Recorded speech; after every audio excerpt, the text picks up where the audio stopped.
একাদশ ও দ্বাদশ শ্রেণীর প্রিয় শিক্ষার্থীবৃন্দ, আশা করি তোমরা ভালো আছো। আমি মোহাম্মদ আব্দুল মমিন খান, সহযোগী অধ্যাপক, গণিত বিভাগ, ঢাকা ইম্পেরিয়াল কলেজ, বাড্ডা, ঢাকা। প্রিয় শিক্ষার্থীবৃন্দ, আজ আমি দ্বাদশ শ্রেণীর উচ্চতর গণিত দ্বিতীয় পত্রের প্রথম অধ্যায় বাস্তব সংখ্যা ও অসমতা এই বিষয়ে ক্লাসটি নিব। আমি বিশ্বাস করি আমার প্রিয় শিক্ষার্থীবৃন্দ, তোমরা যদি এই ক্লাসটি মনোযোগ সহকারে করো তাহলে তোমরা অনেক উপকৃত হবে বলে আমি বিশ্বাস করি। আজকের এই ক্লাস শেষে যা যা তোমরা শিখতে পারবে, জানতে পারবে, বুঝতে পারবে তা হলো বাস্তব সংখ্যা, স্বাভাবিক সংখ্যা, পূর্ণ সংখ্যা, অঋণাত্মক সংখ্যা, ঋণাত্মক সংখ্যা, মৌলিক সংখ্যা, মূলদ সংখ্যা, অমূলদ সংখ্যা, সহমৌলিক সংখ্যা, কৃত্রিম সংখ্যা, ট্রান্সেন্ডেন্টাল সংখ্যা, এইগুলোর সংজ্ঞা, প্রয়োগ ও এই সম্পর্কিত অঙ্কের সমস্যার সমাধানগুলো। প্রিয় শিক্ষার্থীবৃন্দ, পাঠে যাওয়ার আগে প্রতিদিনের ন্যায় আমি তোমাদের কিছু মৌলিক প্রশ্ন করব। এই প্রশ্নগুলো তোমরা এখনই খাতায় লিখে নাও এবং কমেন্ট বক্সে তোমরা মন্তব্য করে আমাকে উত্তর জানাবে। অবশ্য এই প্রশ্নগুলোর উত্তর আমি আজকের এই ক্লাস শেষে তোমাদের দিয়ে দেব, তোমরা মিলিয়ে দেখবে। প্রশ্নগুলো দেখো যে 1 ও 12 সংখ্যা দুটি পরস্পর সহমৌলিক। 11 ও 12 সংখ্যা দুটি পরস্পর সহমৌলিক নয়। 2 নম্বর প্রশ্ন হলো 1 একটি মৌলিক সংখ্যা, 1 একটি মৌলিক সংখ্যা নয়। 3 নম্বর প্রশ্ন 1 একটি যৌগিক সংখ্যা, 1 একটি যৌগিক সংখ্যা নয়। প্রশ্ন নাম্বার 4 1 একটি মূলদ সংখ্যা, 1 একটি অমূলদ সংখ্যা। 5 নম্বর প্রশ্ন 0 একটি জোড় সংখ্যা, 0 একটি বিজোড় সংখ্যা। এই 5টি প্রশ্ন তোমরা খাতায় লিখে নাও এবং তোমরা কমেন্ট বক্সে আমাকে উত্তর পাঠাবে। আমি বিশ্বাস করি যে আজকের এই ক্লাস শেষে যে মৌলিক প্রশ্নগুলো, সংখ্যা সংক্রান্ত যে প্রশ্নগুলো করলাম, তোমরা অবশ্যই এই প্রশ্নগুলোর উত্তর পাবে, সেজন্য মনোযোগ সহকারে আমার ক্লাসটি করবে। গত ক্লাসের যে আমি ক্যালকুলাস সংক্রান্ত, ডিফারেনশিয়াল ক্যালকুলাস সংক্রান্ত ক্লাস নিয়েছিলাম, সেখানে আমার একজন শিক্ষার্থী প্রশ্ন করেছিল যে x to the power y is equal two y to the power x অন্তরজ নির্ণয় করো। এই সংক্রান্ত অঙ্কগুলো আমি গতদিন অনেকগুলোই করে দিয়েছিলাম, তবু একজন শিক্ষার্থী এই প্রশ্নটির উত্তর চেয়েছে। আমি এই উত্তরটিও শেষে তোমাদের দিয়ে দেব। প্রিয় শিক্ষার্থীবৃন্দ, আরেকজন শিক্ষার্থী আমাকে প্রশ্ন করেছিল যে প্লাস ইনফিনিটি ও মাইনাস ইনফিনিটি এই প্রতীকগুলোকে সংখ্যা বলা যায় কি না। তাই এর উত্তরটি আমি আগেই তোমাদের দিয়ে দিচ্ছি যে ইনফিনিটি, প্লাস ইনফিনিটি এবং মাইনাস ইনফিনিটি এগুলোকে আমরা কখনো সংখ্যা বলতে পারবো না, এগুলো শুধু প্রতীক মাত্র। একজন শিক্ষার্থী, তুমি গতদিন এই প্রশ্নটি করেছিলে গত ক্লাসে, তার উত্তরটা আমি দিয়ে দিলাম। সুপ্রিয় শিক্ষার্থীবৃন্দ, উচ্চতর গণিত দ্বিতীয় পত্রের প্রথম অধ্যায় এর অনুশীলনী 1 এর শিরোনাম হচ্ছে বাস্তব সংখ্যা ও অসমতা। তাহলে আমি এই বাস্তব সংখ্যা কাকে বলে এবং অন্যান্য যে সংখ্যা আছে তারও আমি সংখ্যাগুলো বলবো এবং অসমতা জিনিসটা কি। পাঠে যাওয়ার আগে আমি কয়েকটি বিষয় তোমাদের বলবো যে ম্যাথমেটিক্সে বেসিক না জানলে পরবর্তী ক্লাসগুলো ভালো বোঝা যায় না। যেমন তোমরা জানো যে এ থেকে জেড পর্যন্ত যে 26টি অক্ষর, এর প্রথম 13টিকে আমরা সাধারণত কনস্ট্যান্ট বা ধ্রুব সংখ্যা বা নিত্য সংখ্যা এটা বলে থাকি। আর শেষের যে 13টা, এই শেষের 13টাকে সাধারণত আমরা X, Y, Z, U V, W, Z যা আছে শেষের যে 13টি অক্ষর ইংরেজিতে, এদের আমরা ভেরিয়েবল বা চলক বলে থাকি। আজকে আমার এই ক্লাসে চলক এবং কনস্ট্যান্ট এবং ভেরিয়েবল যেগুলো, এগুলো আমার দরকার হবে, বিধায় আমি এটা বলে নিলাম।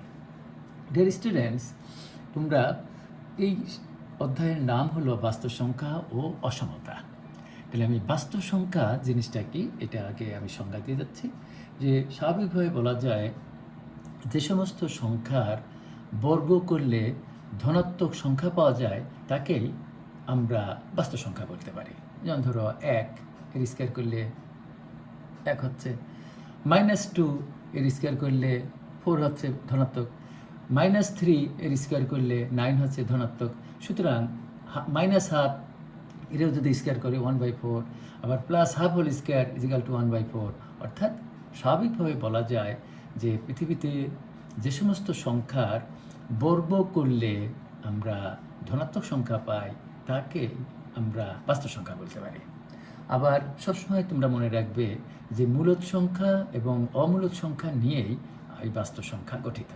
তা বাস্তব সংখ্যার সংজ্ঞা এভাবে দেওয়া যায়: সংখ্যা রেখায় অবস্থান দেখানো যায় এরূপ সকল সংখ্যাকে বাস্তব সংখ্যা বলে। মূলদ ও অমূলদ সংখ্যা নিয়ে বাস্তব সংখ্যা গঠিত। আর বাস্তব সংখ্যার সেটকে সাধারণত আমরা আর দ্বারা ডিনোট করে থাকি, প্রকাশ করে থাকি। এবং এছাড়াও তোমরা এই যে এন দেখতে পাচ্ছ, জেড, কিউ প্রাইম এবং সি, এগুলোর আমি ব্যাখ্যা দিয়ে দিচ্ছি। যে স্বাভাবিক সংখ্যা কাকে বলে? তোমরা বলবে every countable number is natural number. অর্থাৎ যে সমস্ত সংখ্যা আমরা গুনি তাকে স্বাভাবিক সংখ্যা বলে। এভাবে বলা যায় যে 0-র চাইতে বড়, অর্থাৎ 0-র চাইতে বড় ধনাত্মক যে পূর্ণ সংখ্যা পৃথিবীতে আছে তাদেরকেই আমরা স্বাভাবিক সংখ্যা বলতে পারি। যেমন 1, 2, 3, 4, 5 ডট ডট ডট পরে যত দূর যাওয়া যায় এগুলো স্বাভাবিক সংখ্যা। এবং এই স্বাভাবিক সংখ্যাকে আমরা এন দ্বারা ডিনোট করি। পূর্ণ সংখ্যা কি? পূর্ণ সংখ্যা হলো অখণ্ড সংখ্যা, ইংরেজিতে ইন্টিজার বলা হয়। ফ্র্যাকশন বাদে যা আছে এই পূর্ণ সংখ্যার সেটকে আমরা জেড দ্বারা ডিনোট করি, জেড। তাহলে পূর্ণ সংখ্যা 0 কিন্তু পূর্ণ সংখ্যা। আগেকার ম্যাথমেটিশিয়ানরা 0-রে মানে এটা ধনাত্মকও না ঋণাত্মকও না, 0-কে নিউট্রাল নাম্বার অর্থাৎ নিরপেক্ষ সংখ্যা বলতেন। কিন্তু আধুনিক ম্যাথমেটিশিয়ানরা 0-রে একটি পূর্ণ সংখ্যা বলেন, 0 একটি জোড় সংখ্যা, 0 একটি মূলদ সংখ্যা। এখন পূর্ণ সংখ্যার আমরা যদি ঋণাত্মক পূর্ণ সংখ্যা বলি সেগুলো হবে 0-র চাইতে ছোট, -1, -2, -3, -4, -5, এভাবে বামে যদি দূর চলে যায় ঋণাত্মক সাইডে, এগুলো ঋণাত্মক পূর্ণ সংখ্যা। ধনাত্মক পূর্ণ সংখ্যা আমি কিছুক্ষণ আগে বললাম স্বাভাবিক সংখ্যা যেগুলো 1, 2, 3, 4, 5 ডট ডট যত দূর উপরে যায় সেগুলো হলো ধনাত্মক পূর্ণ সংখ্যা। তাহলে 0 কি সংখ্যা? 0 পূর্ণ সংখ্যা। 0 সহ যদি আমি 0, 1, 2, 3 যত উপরে চলে যাই এগুলোকে আমরা বলি অঋণাত্মক পূর্ণ সংখ্যা। তাহলে ঋণাত্মক পূর্ণ সংখ্যা কোনগুলো? 0-র চাইতে ছোট যে সমস্ত পূর্ণ সংখ্যা সেগুলোকে আমরা বলি ঋণাত্মক পূর্ণ সংখ্যা। আর 0 এবং 0-র চাইতে বড় যে সমস্ত পূর্ণ সংখ্যা তাকে বলি আমরা অঋণাত্মক পূর্ণ সংখ্যা। এখন অঋণাত্মক সংখ্যা কাকে বলে? যেমন আমি তোমাদের বলতে চাই যেমন হাফ এটাও একটা, এটা যদিও ভগ্নাংশ, প্রকৃত ভগ্নাংশ, হাফকেও আমরা সংখ্যা বলবো। 1/3 এটাও একটা সংখ্যা, -1/3 এটাও একটা সংখ্যা। তাহলে আমাদের এখানে আছে অঋণাত্মক সংখ্যা কাকে বলে? তোমরা বলবে 0 সহ এবং 0-র চাইতে বড় পৃথিবীতে যা আছে সেগুলোকেই আমরা ঋণাত্মক সংখ্যা বলি। অঋণাত্মক সংখ্যা ইংরেজিতে নন নেগেটিভ বলে। আর নেগেটিভ সংখ্যা কাকে বলে? ঋণাত্মক সংখ্যা। অর্থাৎ যে সমস্ত সংখ্যা 0-র চাইতে ছোট, যেমন -1/2 হতে পারে, -1 হতে পারে, -3 হতে পারে, -1/3 হতে পারে। এখন আমরা মৌলিক সংখ্যা কাকে বলে এর সংখ্যাটা দিয়ে দিচ্ছি। যে এক বাক্যে বলা যায় যে যে সমস্ত সংখ্যাকে শুধু সেই সংখ্যা দিয়ে ভাগ করলে মিলে, অর্থাৎ 1 দিয়ে তো পৃথিবীর সমস্ত সংখ্যাকে ভাগ করলে মিলে, 1 বাদে আমি বলি যে যে সমস্ত সংখ্যাকে শুধু সেই সংখ্যা দিয়ে ভাগ করলে মিলে সেগুলোকেই আমরা মৌলিক সংখ্যা বলি। 1 বাদে, কারণ সে 1 দিয়ে তো মৌলিক সংখ্যাকে ভাগ করলেও মিলে যায়, কৃত্রিম সংখ্যাকে ভাগ করলে মিলে যায়, যা কিছুকে 1 দিয়ে ভাগ করলে মিলে। সেই জন্য এই মৌলিক সংখ্যার প্রাইম নাম্বার এর স্ট্যান্ডার্ড সংজ্ঞা হলো যে সংখ্যার একটি মাত্র উৎপাদক আছে, একটি মাত্র ফ্যাক্টর। যেমন 1, এটা কেন আমার মৌলিক সংখ্যাও না, যৌগিক সংখ্যাও না? কারণ হচ্ছে 1-এর একটি মাত্র একটি মাত্র উৎপাদক আছে। সেজন্য 1-কে আমরা মৌলিক সংখ্যা বলবো না, যৌগিক সংখ্যা বলবো না। তাহলে মৌলিক সংখ্যা কাকে বলে? Prime number. এর স্ট্যান্ডার্ড সংজ্ঞা দিয়ে দিচ্ছি আমরা, যে সমস্ত সংখ্যার 2টি উৎপাদক আছে। আমি আবার বলছি, যে সমস্ত সংখ্যার 2টি উৎপাদক আছে। যেমন 2, এর উৎপাদক কি 1 আর 2, সুতরাং 2 একটি মৌলিক সংখ্যা। 3 একটি মৌলিক সংখ্যা কেন? 3-এর আমার 2টি উৎপাদক আছে, 1 আর 3। 4 একটা মৌলিক সংখ্যা না, কেন? 4-এর উৎপাদক আছে কি 1, 2 এবং 4। তাহলে মৌলিক সংখ্যা প্রাইম নাম্বার এর স্ট্যান্ডার্ড সংখ্যা হলো, ডিফিনেশন হলো, যে সমস্ত সংখ্যার 2টি উৎপাদক আছে তাকেই আমরা মৌলিক সংখ্যা বলি। এই কোনো ম্যাথমেটিশিয়ান এই মৌলিক সংখ্যাকে এভাবে বলেন যে সমস্ত সংখ্যাকে শুধু সেই সংখ্যা দিয়ে ভাগ করলে মিলে, আর 1 দিয়ে ভাগ করলে মিলবে, এবং 1 দিয়ে ভাগ করলে মিলবে, তাকেই আমরা মৌলিক সংখ্যা বলি। তাহলে আমি আবার ক্লিয়ার করে দিচ্ছি যে সমস্ত সংখ্যার 2টি ফ্যাক্টর আছে, 2টি উৎপাদক আছে, তাকেই আমরা মৌলিক সংখ্যা বলবো, প্রাইম নাম্বার। যেমন 1 বাদে, কিন্তু 1 মৌলিক সংখ্যাও না, 1 কৃত্রিম সংখ্যাও না। 1 কেন মৌলিক সংখ্যাও না, যৌগিক সংখ্যা, কৃত্রিম সংখ্যাও না? আছে 1-এর মাত্র একটা উৎপাদক আছে, 1-এর উৎপাদক 1-ই। সুতরাং ডিয়ার স্টুডেন্টস, তোমরা মনে রাখবে, 1 মৌলিক সংখ্যাও না, কৃত্রিম সংখ্যাও না। কেন? 1 হলো পূর্ণ সংখ্যা, 1 হলো জোড় সংখ্যা, 1 হলো আমরা বলবো পূর্ণ সংখ্যা এবং ধনাত্মক পূর্ণ সংখ্যা। এবং স্বাভাবিক সংখ্যার যে ক্ষুদ্রতম সদস্য, পৃথিবীতে যতগুলো স্বাভাবিক সংখ্যা আছে তার ক্ষুদ্রতম সদস্যই হলো 1। তাহলে স্বাভাবিক সংখ্যার সবচেয়ে ছোট, পৃথিবীতে যতগুলো স্বাভাবিক সংখ্যা আছে তাদের ভিতরে সবচেয়ে ছোট সংখ্যা হলো 1। তাহলে 1-কে আমরা কখনো মৌলিক সংখ্যা বলতে পারবো না, 1-কে আমরা কখনো কৃত্রিম সংখ্যা বলতে পারবো না। তাই মৌলিক সংখ্যার ডিফিনেশন আমি আবার স্পষ্ট করছি, যে সমস্ত সংখ্যার 2টি উৎপাদক আছে তাকেই আমরা প্রাইম নাম্বার বা মৌলিক সংখ্যা বলবো। আর এভাবেও বলা যায়, যে সমস্ত সংখ্যাকে শুধু সেই সংখ্যা দিয়ে ভাগ করলে মেলে, এবং 1 দিয়ে তো ভাগ করলে মিলবেই। সুতরাং আমি 1 কথাটা বাদ দিয়ে দিই, যে 1 বাদে। ওকে, মূলদ সংখ্যা কাকে বলে?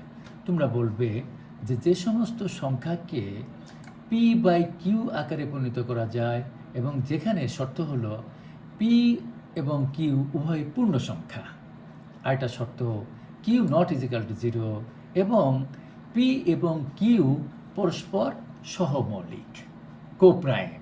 তাহলে এই সহমৌলিক জিনিসটা কি আমি একটু পরেই বলবো তোমাদের।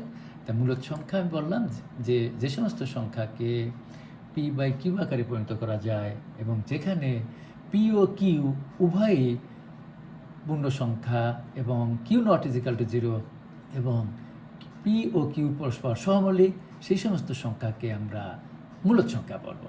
যেমন ডিয়ার স্টুডেন্টস, 3/5 একটা মূলদ সংখ্যা, কারণ হচ্ছে এখানে p মানে হলো 3, q মানে হলো 5, এবং q not equal to 0, এবং 3 আর 5 এই 2টি সংখ্যা পরস্পর সহমৌলিক। আমি সহমৌলিক কথাটা পরে ক্লিয়ার করব। 1/3 এটাও কিন্তু একটি মূলদ সংখ্যা, কারণ সেখানে p মানে 1, q মানে 3। ওকে, শুধু 3 এটাও একটা মূলদ সংখ্যা। মূলদ সংখ্যা নিতে বলা হয় রেশনাল নাম্বার, কারণ হচ্ছে 3 ইজিক্যাল টু লেখা যায় 1, 3/1। সুতরাং উপরে p মানে হলো 3, q মানে হলো 1, সুতরাং শুধু 3 এটাও একটা আমরা মূলদ সংখ্যা বলতে পারি। ডিয়ার স্টুডেন্ট, 0 এটাওকে আমরা মূলদ সংখ্যা বলি, এই জন্য 0 ইজিক্যাল টু লেখা যায় 0/1। অমূলদ সংখ্যা কাকে বলে? যে সমস্ত সংখ্যাকে p/q আকারে পরিণত করা যাবে না, সেগুলোই অমূলদ সংখ্যার সেটকে আমরা q প্রাইম দ্বারা ডিনোট করি, আর মূলদ সংখ্যার সেটকে আমরা q দ্বারা ডিনোট করি, সূচিত করি, প্রকাশ করি। এখন যেমন অমূলদ সংখ্যা কোনগুলো? √3, √5, √2, √19, √23, এগুলোকে বলা আমরা অমূলদ সংখ্যা, ইররেশনাল নাম্বার। এখন কৃত্রিম সংখ্যা কাকে বলে এটি আমি বলে নিই। যে কৃত্রিম সংখ্যা হলো যে সমস্ত সংখ্যার কমপক্ষে 3টি উৎপাদক আছে, 3টি থাকতে পারে, 4টি থাকতে পারে, 5টি থাকতে পারে, 6টি থাকতে পারে, 7টি থাকতে পারে, 8টি থাকতে পারে। যেমন আমি উদাহরণ দেই, 4 একটি কৃত্রিম সংখ্যা, এমনিতে বলা হয় কম্পোজিট নাম্বার। কেন? 4-এর উৎপাদক আছে কি কি, অর্থাৎ উৎপাদক বা গুণনীয়ক বা ফ্যাক্টর মানে কি? 4-এর গুণনীয়ক মানে 4কে কি দিয়ে ভাগ করলে মিলে যায়। যেমন 4কে 1 দিয়ে ভাগ করলে মিলে যায়, তাহলে 1 হবে 4-এর একটা উৎপাদক। 4কে 2 দিয়ে ভাগ করলে মিলে যায়, সুতরাং 2 হবে 4-এর একটি উৎপাদক। 4কে 4 দিয়ে ভাগ করলে মিলে যায়, কোনো অবশিষ্ট থাকে না, সুতরাং 4 হবে 4-এর একটি উৎপাদক। সুতরাং যদি কেউ বলে যে 4-এর উৎপাদক কি বলবে 1, 2 এবং 4। এখানে কয়টা উৎপাদক 4-এর? 3টি। সুতরাং এই 4 একটি কৃত্রিম সংখ্যা। ডিয়ার স্টুডেন্টস, আমি আবার বলি 12 একটি কৃত্রিম সংখ্যা। কেন? 12-এর উৎপাদক কি? 1, 2, 3, 4, 6, 12। কেন? যে 12কে 1 দিয়ে ভাগ করলে মিলে যায়, কোনো অবশিষ্ট থাকে না, 2 দিয়ে ভাগ করলে মিলে যায়, 3 দিয়ে ভাগ করলে মিলে যায়, 4 দিয়ে ভাগ করলে মিলে যায়, 6 দিয়ে ভাগ করলে মিলে যায় এবং 12 দিয়ে ভাগ করলে মিলে যায়। সুতরাং 12-এর উৎপাদক কি? 1, 2, 3, 4, 6 এবং 12। তাহলে কয়টি? আমার 4টি ফ্যাক্টর 12। সুতরাং যে সমস্ত সংখ্যার 3 বা 3-এর বেশি উৎপাদক থাকবে, ফ্যাক্টর থাকবে, গুণনীয়ক থাকবে, সেগুলোকে আমরা কৃত্রিম সংখ্যা বা কম্পোজিট নাম্বার বলি। এখন ট্রান্সেন্ডেন্টাল সংখ্যা একটি বিদ্যুতের নাম, তোমরা আগে হয়তো শুনো নাই। তা ডিয়ার স্টুডেন্টস, মনে রাখবে যে এই যে আমাদের যে ম্যাথমেটিক্সে 2 ধরনের কনস্ট্যান্ট দরকার হয়। আমি বলছিলাম যে একটি হলো ভেরিং কনস্ট্যান্ট বা ইচ্ছামূলক ধ্রুবক বা অবাধ ধ্রুবক বা নিরপেক্ষ ধ্রুবক, সেগুলো বা আরবিট্রারি কনস্ট্যান্ট। কোনগুলো? যেমন A, B, C, D, এগুলো কে প্রথম যে 13টা, এগুলোকে আমরা কনস্ট্যান্ট বলি এবং এগুলো আরবিট্রারি কনস্ট্যান্ট। যদি কেউ তোমাদের প্রশ্ন করে হোয়াট ইজ কনস্ট্যান্ট, কনস্ট্যান্ট কাকে বলে, ধ্রুব সংখ্যা কাকে বলে, বলবে constant is a quantity which does not change it's value, যার মানের কোনো পরিবর্তন হয় না, তাকে ধ্রুব সংখ্যা বলে। যেমন আমি যদি বলি আমার পকেটে 5 টাকা আছে, এই যে 5 একটি কনস্ট্যান্ট। আমি যদি বলি আমার পকেটে এ টাকা আছে, সুতরাং এই যে এটাও একটা কনস্ট্যান্ট, কিন্তু এই একে বলা হয় ইচ্ছামূলক ধ্রুবক। এর মান 5 হতে পারে, এর মান 9 হতে পারে, এর মান 200 কোটি হতে পারে। সুতরাং ABCD এগুলোকে আমরা কে প্রথম 13টা ইংরেজি অক্ষরের যে 26টা অক্ষর আছে তার প্রথম 13টাকে সাধারণত আমরা ইচ্ছামূলক ধ্রুবক বা আরবিট্রারি কনস্ট্যান্ট বা ভেরিং কনস্ট্যান্ট বা অবাধ ধ্রুবক এটি বলে থাকি। এখন আমি এই যে ট্রান্সেন্ডেন্টাল সংখ্যা ডিয়ার স্টুডেন্টস আমরা বলছি, এটি হলো যেমন পাই। চিরদিন পায়ের মান আমাদের 3.1416। এই পাইকে আমরা বলি ট্রান্সেন্ডেন্টাল সংখ্যা। এটা সংখ্যা এবং পাইকে আমরা কনস্ট্যান্ট হিসাবে বলি, এটা হলো আমার অ্যাবসলিউট কনস্ট্যান্ট, পরম ধ্রুবক। আবার অয়েলার একজন ম্যাথমেটিশিয়ান একটা সিরিজ তৈরি করেছেন, = লেখা যায় 1 + 1/1 প্লাস 1/2 প্লাস 1/3 প্লাস 1/4 প্লাস ... অসীম পর্যন্ত। এই যে এর মান হলো 2.7182। এটাও বলা যায় মান হলো 2-এর চাইতে বড়, 3-এর চাইতে ছোট। সুতরাং এই কেও আমরা ট্রান্সেন্ডেন্টাল সংখ্যা বলে থাকি। ওকে ডিয়ার স্টুডেন্ট, বুঝতে পেরেছ? আবার এখানে আমি সহমৌলিক কোপ্রাইম সংখ্যাটা ক্লিয়ার করি। যে দেখো 8 একটা সংখ্যা, 8-এর উৎপাদক কি? 1, 2, 4 এবং 8। এখানে একটু প্রিন্টিং ভুল হয়েছে, এটি 8 হবে, তোমরা দেখতে পাচ্ছ, হ্যাঁ 8। তাহলে ডিয়ার স্টুডেন্টস, তোমরা মনে রাখবে 9-এর উৎপাদক কি? 1, 3 এবং 9। তাহলে 8 এবং 9 এই দুইটি সংখ্যার মধ্যে আমার কমন কি আছে? আমি লাল কালিতে দেখাচ্ছি 1 আর 1। তাহলে তোমরা মনে রাখবে যে দুইটি সংখ্যা, সে দুটি সংখ্যা আমার জোড় সংখ্যা হোক আর বিজোড় সংখ্যা হোক, এটা দেখবে না। মূলত সংখ্যা না মৌলিক সংখ্যা, না কৃত্রিম সংখ্যা, সেগুলো দেখবে না। দুটি সংখ্যা, সেই দুটি সংখ্যার মধ্যে যতগুলো উৎপাদক থাকবে তাদের ভিতরে যদি ওয়ান ব্যতীত, আমি আবার বলছি, এই ওয়ান ব্যতীত যদি কোনো সাধারণ উৎপাদক না থাকে, তাহলে সেই দুটি সংখ্যাকে আমরা বলবো পরস্পরের কোপ্রাইম, পরস্পরের সহমৌলিক সংখ্যা। আমি আবার বলছি, 8 এবং 9 পরস্পরের সহমৌলিক সংখ্যা। এখানে আমি সংখ্যা কথাটা লিখে দিই যে এখানে আমার এটি একটি সংখ্যা হবে। ওকে,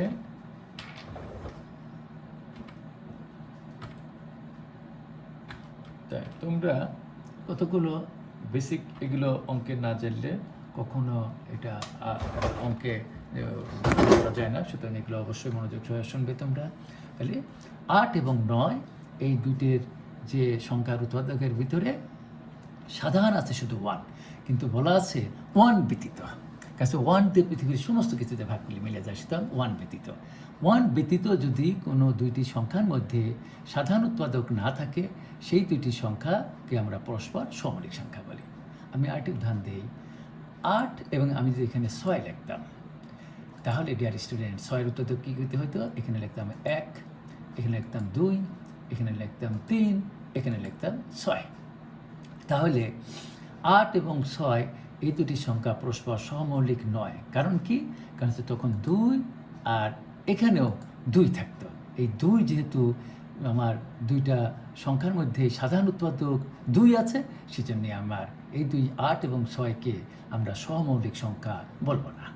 আমি আবার বলছি, সহমৌলিক সংখ্যা হলো দুইটি সংখ্যার মধ্যে এক ব্যতীত, আমি আবার রিপিট করছি, এক ব্যতীত যদি কোনো সাধারণ উৎপাদক না থাকে। সাধারণ কথাটা অর্থ কী? উভয়ের ভিতরে থাকা। সাধারণ উৎপাদক না থাকে, তাহলে সেই দুটি সংখ্যাকে পরস্পর সহমৌলিক সংখ্যা বলে। কিন্তু এখানে 8 আর 9-এর ভিতরে সাধারণ উৎপাদক আছে কি? 1। কিন্তু আমি আবার বলছি 1 ব্যতীত।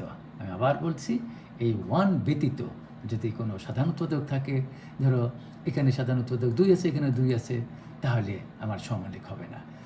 আর এখানে একটা সংখ্যার ভিতরে যা ধরো আছে 15, এখানেও সাধারণ উৎপাদক হিসাবে 15 আছে, তাহলে আমার সে দুটি সংখ্যা, সংশ্লিষ্ট দুটি সংখ্যা পরস্পর সহমৌলিক হবে না। আজকের এই চ্যাপ্টারের আমি আরেকটি কথা বলে রাখি তোমাদের। চ্যাপ্টারের এই যে সি লিখেছি, এই সিটি যখন আমরা 3য় অধ্যায় করব, জটিল সংখ্যা, সেই জটিল সংখ্যার ভিতরে আমরা জটিল সংখ্যা কাকে বলে, সেই জটিল সংখ্যার সেটকে সেখানে আমরা শেখাবো। আর জটিল সংখ্যার সেটকে আমি এখানে বলে রাখছি সি দ্বারা ডিনোট করা হয়, এটা মনে রাখবে। আর এখানে একটি কথা আমি তোমাদের বলে রাখি ডিয়ার স্টুডেন্টস, যে 0 এবং 1 এই যে লাল কালি দিয়ে আমি লিখেছি, এই দুইটি 0 একটি সংখ্যা, 1 একটা সংখ্যা। অ্যান্ড এই 0 এবং 1 এর মধ্যে আকাশে সৃষ্টিকর্তা বা আল্লাহ বা ভগবান বা গড যতগুলো তারা তৈরি করেছেন, তার থেকেও বেশি সংখ্যা আছে এই 0 এবং 1-এর মধ্যে। এটা তোমাদের মনে রাখবে। যেন আমি বলি 1/5, 1/99, 1/100 কোটি, তারপর 2/33, যাই বলো না কেন, সেইগুলো 0-র চাইতে বড়, 1-এর চাইতে ছোটো, অর্থাৎ 0 এবং 1-এর মধ্যে আছে। সেরকম এগুলোর যে সংখ্যাগুলো দেখছো, দুইটা সংশ্লিষ্ট সংখ্যার মধ্যেও আমাদের কোটি কোটি, লক্ষ লক্ষ, হাজার হাজার সংখ্যা আছে। এদিক ডানেও সেই একই রকমের। এখন এই চ্যাপ্টারের নাম আছে যে বাস্তু সংখ্যা ও অসমতা। অসমতা কাকে বলে, এটি আমি তোমাদের আলোচনা করতে চাই।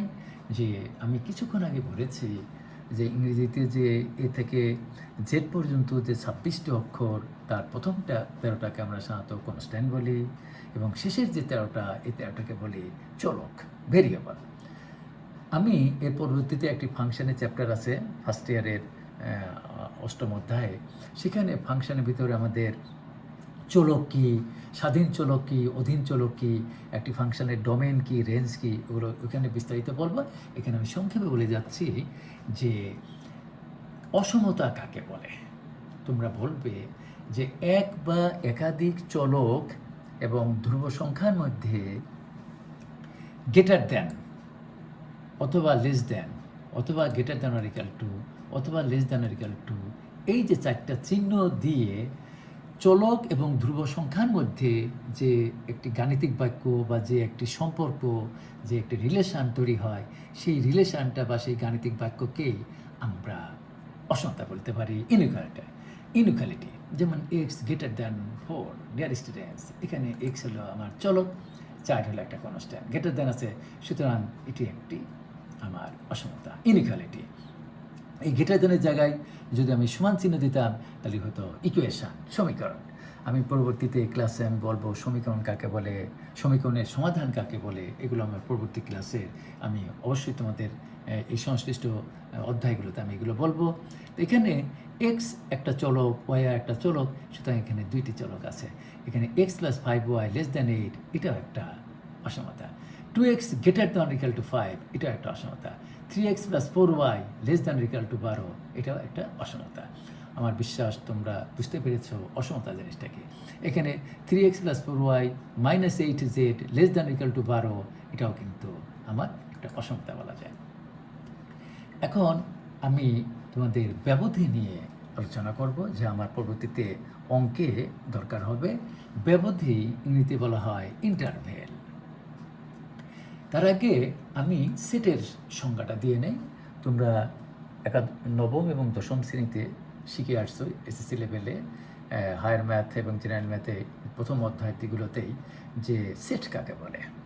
তোমরা বলবে set is a collection of objects, সুনির্দিষ্ট কতগুলো জিনিসের সংগ্রহকে সেটে বলে।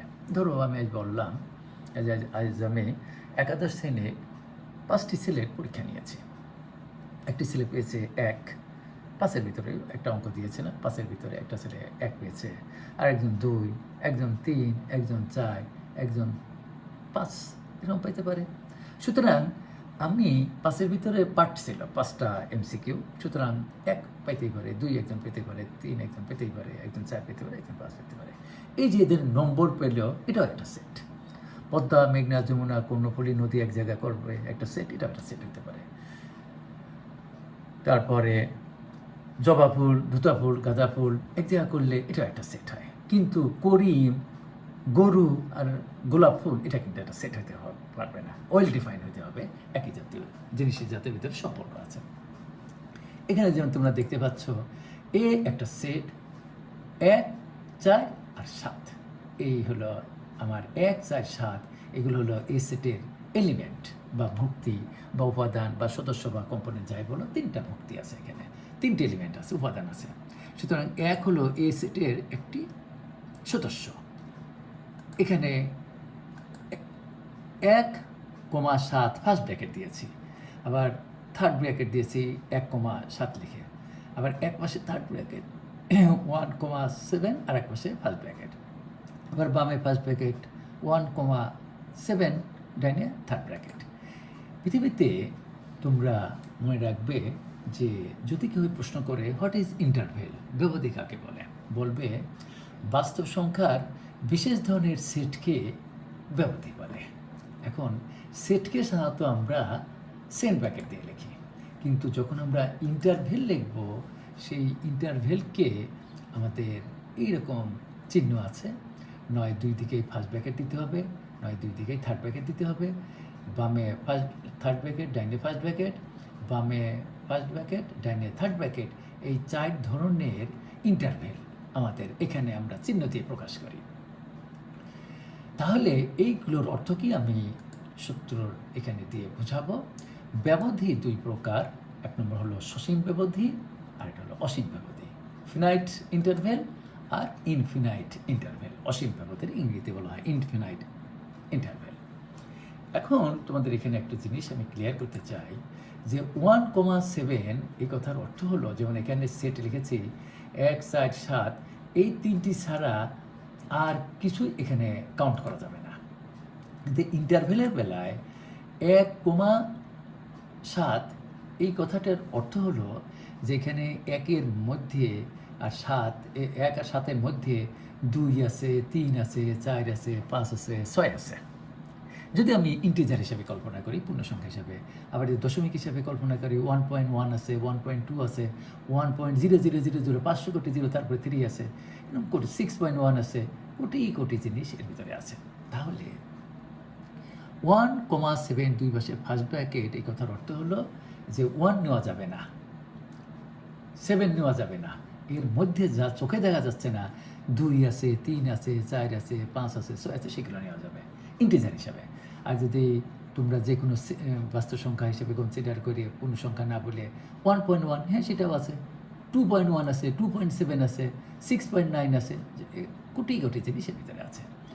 এই কথাটির অর্থ হলো যদি দুই পাশে থার্ড ব্র্যাকেট থাকে 1,7, এই কথার অর্থ হলো 1ও নেওয়া যাবে এবং 7ও নেওয়া যাবে এবং এর ভিতরে যা আছে সেগুলোও নেওয়া যাবে। এখানে হলো কি 1 নেওয়া যাবে কিন্তু 7 নেওয়া যাবে না, আর এর ভিতরে যা আছে সেগুলো নেওয়া যাবে। 1 নেওয়া যাবে না, 7 নেওয়া যাবে এবং এর ভিতরে যা যা আছে চোখে দেখা যাচ্ছে না সেগুলো নেওয়া যাবে। তো এখানে দুই পাশে যদি ফার্স্ট ব্র্যাকেট দেওয়া যায়, এটাকে বলা হয় ওপেন ইন্টারভেল, মানে খোলা ব্যবধি বা উন্মুক্ত ব্যবধি। আর এটাকে দুই পাশে যদি থার্ড ব্র্যাকেট দেওয়া হয়, এটাকে বলা হয় ক্লোজড ইন্টারভেল, বাংলায় বলে আবদ্ধ বা বদ্ধ ব্যবধি। আর এক পাশে বামে থার্ড ব্র্যাকেট, ডাইনে ফার্স্ট ব্র্যাকেট, এই কথাটির অর্থ হলো যে আমার ক্লোজড ওপেন, এক পাশে ক্লোজড আর এক পাশে ওপেন, তাহলে আমার বলতে হবে বদ্ধ খোলা ব্যবধি। আর বামে ফার্স্ট ব্র্যাকেট, ডাইনে থার্ড ব্র্যাকেট, এই কথার অর্থ হলো ওপেন ক্লোজড ইন্টারভেল। এর মানে হলো বামে খোলা আর ডাইনে আবদ্ধ। এটাই আমি এখানে তোমাদের দেখানোর চেষ্টা করেছি। সসীম ব্যবধি 4 প্রকার, উন্মুক্ত বা খোলা ব্যবধি। আমি এখানে এ এবং বি দিয়ে বোঝাচ্ছি। এ হলো একটা বাস্তব সংখ্যা, বিও একটা বাস্তব সংখ্যা, এবং এখানে বিশেষভাবে উল্লেখ্য যে এ বির থেকে ছোট। এ সবসময় ছোট ধরতে হবে, বি বড় ধরতে হবে।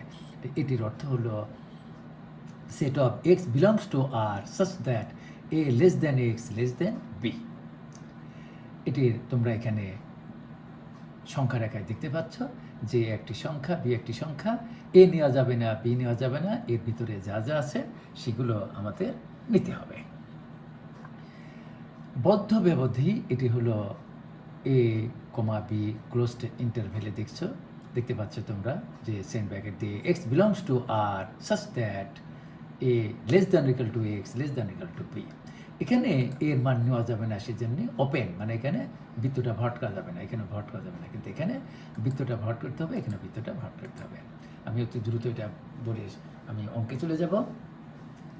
বদ্ধ খোলা ব্যবধি মানে ক্লোজড ওপেন ইন্টারভেল, এটি মানে এখানে third bracket A comma B first ব্র্যাকেটের অর্থ হলো যে X belongs to R such that A less than or equal to x less than B. এখানে এ নেওয়া যাবে কিন্তু বি নেওয়া যাবে না, সেজন্য এর এই বৃত্তটা ভট করে দিতে হয়, বিটা বৃত্তটা ভট হবে না। কিন্তু এর চাইতে বড়, বির চাইতে বড় পৃথিবীতে যতগুলো সংখ্যা আছে সেগুলো আমার এখানে নেওয়া যাবে। এখানে এর কিন্তু আমি বলেছি একটা বাস্তব সংখ্যা, বি একটি বাস্তব সংখ্যা, যা হতে পারে, কিন্তু এ লেস দেন বি, এখানে বি বড় হবে, এ ছোট ধরে নিতে হবে। সেজন্য এই যে এ বি, এগুলোকে আমরা বলি অব্যক্ত রাশি, অব্যক্ত সংখ্যা। ডিয়ার স্টুডেন্টস, তোমরা মনে রাখবে যে ম্যাথমেটিক্সে আমরা 2 ধরনের রাশি ইউজ করে থাকি। একটি হলো ব্যক্ত রাশি এক্সপ্লিসিট, একটা হলো ইমপ্লিসিট অব্যক্ত রাশি। আমি যখন ক্যালকুলাস তোমাদের করাবো সেখানেও আমাদের ফাংশন আছে যে এক্সপ্লিসিট ফাংশন এবং ইমপ্লিসিট ফাংশনের ডিফারেন্সিয়েশন করতে পারে, অন্তরীকরণ বা অন্তরজ বা বিয়োজক সরবের করতে পারে। খোলা বদ্ধ ব্যবধি এর ইংরেজিতে বলা হয় ওপেন ক্লোজড ইন্টারভেল। এর মানে হলো এখানে দেখতে পাচ্ছ first bracket A comma B third ব্র্যাকেটের মানে হলো set of X belongs to R such that A less than x less than equal to B. এর অর্থ হলো এ নেওয়া যাবে না কিন্তু বি নেওয়া যাবে, এবং এর চাইতে বড়, বির চাইতে ছোট, এর মধ্যে যা যা আছে পৃথিবীতে সব কিছু নেওয়া যাবে। এটি আরেকটা ধরনের ব্যবধি, এটা হলো অসীম ব্যবধি মানে ইনফিনাইট ইন্টারভেল। এগুলোকেও আমরা 4 ভাগে ভাগ করি। তাহলে আমরা ডিসিশন নিলাম ব্যবধি প্রথমে 2 প্রকারে ভাগ করা যায়। প্রথমটাকে সসীম ব্যবধিকে 4 প্রকারে ভাগ করা যায়, অসীম ব্যবধিকেও 4 ভাগে ভাগ করা যায়। সুতরাং মোট ইন্টারভেল বা ব্যবধি আছে 8 প্রকারের।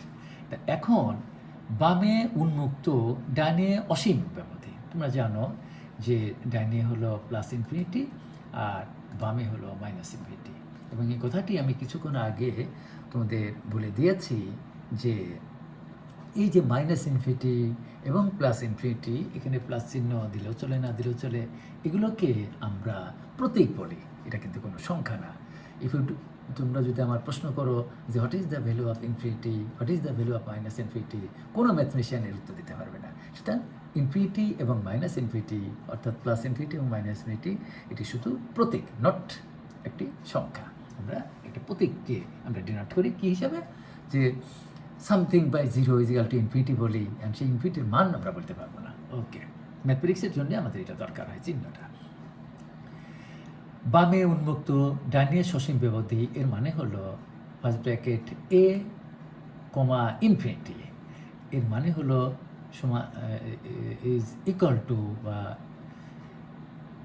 সেকেন্ড ব্র্যাকেট দিয়ে সেট শুরু করতে X belongs to R such that A less than x less than infinity.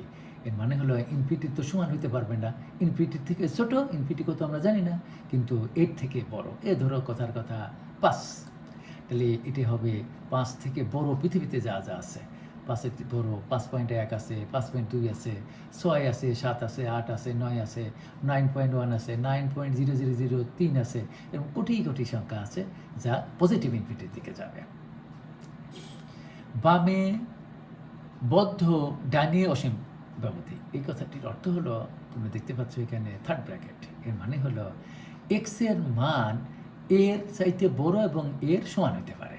সুতরাং এর মান যদি আমি 7 ধরি, তাহলে 7 এবং 7-এর চাইতে বড় 7ও নেওয়া যাবে। এখানে এর মান আমি যেমন 5 বলেছিলাম, 5 নেওয়া যাবে না, যেহেতু ফাঁকা। আর এখানে লেস দ্যান আর ইকুয়াল টু আছে বিধায় আমার এর মান যদি 5 হয় বা 7 হয়, তাহলে এক্সের মান সেই 7টা নেওয়া যাবে, এবং 7-এর চাইতে বড় অসীম পর্যন্ত যা আছে, অসীমের আগ পর্যন্ত এগুলো নেওয়া যাবে। সেজন্য এখানে বৃত্তটা ভরাট করেছি। বামে অসীম, ডানে উন্মুক্ত, এর মানে হলো দেখো মাইনাস ইনফিনিটি থেকে শুরু করে, বামে অসীম মানে মাইনাস ইনফিনিটি থেকে শুরু করে আমার এখানে এ পর্যন্ত। তো ধরো এর মান আমি আজ ধরলাম এখানে এর মান 9, তাহলে আমার কি হবে, মাইনাস ইনফিনিটি থেকে বড়, মাইনাস ইনফিনিটি থেকে বড় এবং প্লাস এর থেকে ছোটো, এর মান ধরো 9, তাহলে কিন্তু 9-এর ছোটো কি আছে, 8 আছে। 9.1 তো সরি 9, এখানে 9 থেকে ছোটো 8 আছে, 8-এর ছোটো আছে কি 7 আছে, 7-এর ছোটো কি আছে 6 আছে, এইভাবে -1 0 আছে, -1 আছে, -5 আছে, মাইনাস ইনফিনিটি পর্যন্ত। এখানে বামে অসীম, ডানে বদ্ধ, এই কথাটার অর্থ হলো ধরো এর মান আমি আগে বলেছি 9, তো এখানে 9 হতে পারে, কিন্তু এখানে 9 নেওয়া যাবে না। সেজন্য এখানে ওপেন, ওপেন দিকে আমার উন্মুক্ত কথার অর্থ হলো খোলা বা ওপেন, সেজন্য বৃত্তটা ভরাট করা যাবে না। কিন্তু এখানে আমি যদি এর মান 9 ধরি, সেই 9 কাউন্টেবল, 9 নেওয়া যাবে, তাই 9 নেওয়া যাবে। এবং 9-এর চাইতে ছোটো কী আছে, 8 আছে, 7 আছে, 0 আছে, -1 আছে, -2 আছে, -3 আছে, -ইনফিনিটি। তা ডিয়ার স্টুডেন্টস, আমি এতক্ষণ তোমাদের ইন্টারভেল বা ব্যবধি সম্পর্কে আলোচনা করলাম। এই প্রশ্নমালার বাস্তব সংখ্যার যতগুলো অঙ্ক আছে, এই অঙ্কগুলো করতে আমার মোট 11টি সূত্র দরকার হবে। এই 11টি সূত্র তোমরা যদি প্রত্যেকটা সূত্র মুখস্থ করো, তাহলে বুঝে মুখস্থ করবে যে অঙ্ক মুখস্থ সাবজেক্ট না, সূত্র মুখস্থ করতে হবে। সূত্র মুখস্থ করে বারবার অঙ্কগুলো প্র্যাকটিস করলে যে কোনো অঙ্ক পারা যায়। তো এখানে আমি প্রথমেই শুরু করেছি, এই চিহ্নটার নাম হলো এক্সট্রিম ভ্যালু। তোমরা মনে রাখবে যে পরম মান কখনো ঋণাত্মক হতে পারে না। আমি আবার রিপিট করছি, পরম মান কখনো ঋণাত্মক হতে পারে না। ধরো এখানে যদি থাকে এক্সের মান -3, তাহলে এর উত্তর হবে +3। এক্সের মান যদি +3 থাকে, তাও হবে +3। অর্থাৎ 0 যদি থাকে তাহলে 0 হবে। অর্থাৎ পরম মান কখনো ঋণাত্মক হতে পারে না। এখানে আমি সূত্রে লিখেছি যে absolute value of x is equal two হবে এক্স কমা, মানে যদি x greater than or equal to 0 হয়। আবার এক্সের মান -x হবে তখনই যদি এক্স 0-এর চাইতে ছোটো হয়, অর্থাৎ ঋণাত্মক হয়। এটি মনে রাখবে। এখানে কোনো ম্যাথমেটিশিয়ান 3টা লাইন করেন যে absolute value of x equal to x যখন x greater than 0, absolute value of x এখানে 0 লেখেন, কমা দিয়ে লেখেন যখন x equal to 0, absolute value of x সমান মাইনাস এক্স যখন এক্স লেস দ্যান 0। 3টে লিখে আমি না লিখে আমি 2টাতেই ব্যক্ত করেছি। 2 এবং 3 সূত্রটি অবশ্যই তোমরা মুখস্থ করবে যে absolute value of x less than a, এখানে এ হলো কনস্ট্যান্ট, এখানে এর মান 3 হতে পারে, হাফ হতে পারে, 1/10 হতে পারে, এনি রিয়েল নাম্বার। এটা যদি হয় ইমপ্লাইজ দ্যাট, এই চিহ্নটির নাম ইমপ্লাইজ দ্যাট, এখানে বাও দিতে পারো, minus a less than x less than a, এটা হলো এর সূত্র। 3 নম্বর সূত্র হলো absolute value of x less than or equal to a হলে ইমপ্লাইজ দ্যাট, এখানে অর দেওয়া যায়, বা দেওয়া যায়, অথবা দেওয়া যায়, ইমপ্লাইজ চিহ্ন দেওয়া উত্তম, বা দিতে পারো, minus a less than or equal to x less than equal to a. 4 নম্বর সূত্র হলো এ যদি বি চাইতে বড় হয় তাহলে আমি উভয় পক্ষে মাইনাস দিয়ে গুণ করি, তাহলে গ্রেটার দ্যান থাকলে লেস দ্যান হয়ে যায়, লেস দ্যান থাকলে গ্রেটার দ্যান হয়ে যায়। যেমন আমি উদাহরণ দিই, 3 2-এর চাইতে বড়, তাহলে তোমরা মনে রাখবে -3 -2-র চাইতে ছোট। যদি আমি উভয় পক্ষে আমি উভয় পাশে মাইনাস দিয়ে গুণ করি তাহলে গ্রেটার দ্যান থাকলে লেস দ্যান হয়ে যায়, আর লেস দ্যান থাকলে গ্রেটার দ্যান হয়ে যায়। এটাও একটি সূত্র যে absolute value of A B equal to লেখা যায় absolute value of A into absolute value of B. 6 নম্বর সূত্র absolute value of A by B equal to লেখা যায় অ্যাবসলিউট ভ্যালু অফ উপরে পৃথকভাবে এ, আবার নিচে পৃথকভাবে অ্যাবসলিউট ভ্যালু অফ বি। এটাও এই সূত্রটি আমি প্রমাণ কিছুক্ষণ পরেই করব যে absolute value of a plus b less than or equal to absolute value of a যোগ অ্যাবসলিউট ভ্যালু অফ বি। এটা একটি সূত্র। 8 নম্বর absolute value a greater than b হলে this implies 1/a less than 1/b। এর একটা উদাহরণ দেই, 3 2-এর চাইতে বড়, সুতরাং আমি যদি এর উল্টিয়ে দেই 1/3 লেস দ্যান 1/2। এটা তোমরা বুঝতে পেরেছ। 9 নম্বর সূত্র এটি হলো absolute value of x greater than equal to a হলে this implies x less than equal to minus a, অথবা x greater than or equal to a. এটা সূত্রটা মনে রাখবে, আমার অঙ্কে দরকার হবে। ডিয়ার স্টুডেন্টস, এখানে যদি গ্রেটার দ্যান এ থাকতো তাহলে এখানে আমি লেস দ্যান মাইনাস এ লিখতাম, আর এখানে গ্রেটার দ্যান লিখতাম। যেহেতু এখানে গ্রেটার দ্যান ইকুয়াল টু, সেজন্য এখানে লেস দ্যান ইকুয়াল টু এবং greater than or equal to এটা হয়। একবার plus absolute value of x equal to লেখা যায় প্লাস মাইনাস এক্স, অর্থাৎ একবার প্লাস ধরে একবার মাইনাস ধরে। ওকে, একবার মাইনাস ধরবা, অ্যাবসলিউট ভ্যালু অফ এক্স এর ইজিক্যাল টু লেখা যায় প্লাস মাইনাস এক্স, মনে রাখবে। ধনাত্মক হলে প্লাস এক্স, ঋণাত্মক হলে মাইনাস এক্স। 10 নম্বর এই সূত্রটিও তোমরা মনে রাখবে যে x minus A into x minus B less than equal to 0 হলে this implies A less than equal to x less than equal to B. এখানে যদি লেস দ্যান থাকে তাহলে এখানে লেস দ্যান চিহ্ন দেবে, লেস দ্যান চিহ্ন দেবে। এটাও একটি সূত্র যে x minus A into x minus b greater than or equal to 0 হলে this implies x less than equal to a, অথবা x greater than or equal to b. যদি এখানে শুধু গ্রেটার দ্যান থাকতো তাহলে এখানে লেস দ্যান দিতাম, এখানে শুধু গ্রেটার দ্যান দিতাম। এখানে 10 এবং 11 নম্বর সূত্রর বিশেষ উল্লেখ্য হলো যে এখানে এ এবং বি দুইটি